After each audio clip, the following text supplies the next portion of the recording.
Next question I've got here from David. David asks, how do I know if my backups are actually working? That's such a great question, right? And one, we probably wish more people would ask for their business right before disaster strikes. So I mean, having a backup in place often isn't enough, right? Just to know you have one, right? You really need to know three things. Are they current? Are they complete?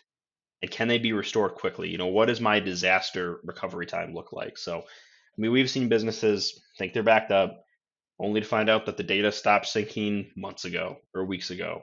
Or worse, that the restoration process hasn't been tested and doesn't even work, right? So that's why, what we do with our clients is we test our backups regularly, right? We test them all the time.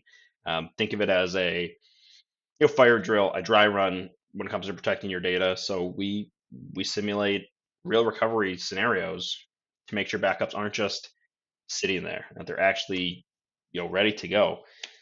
We also definitely recommend kind of some duplication of that data, right? So recommend version backups, recommend offsite replication, and of course encrypted storage. I mean, the real bottom line is if you're not testing your backups, I'd say at a minimum quarterly, or holding your IT provider's feet to the fire to make sure they're doing it, you're kind of gambling, and it's one of the most easily preventable things out there, right? To make sure your data is actually being backed up and restored and accessible.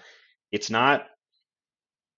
I'm not trying to make it sound like it's easy, right? It's a very preventable risk, right? It's something that your business shouldn't really have to worry about, and if you are, that kind of tells you a lot that you need to know, right? That you may need to kind of reevaluate how that's being done.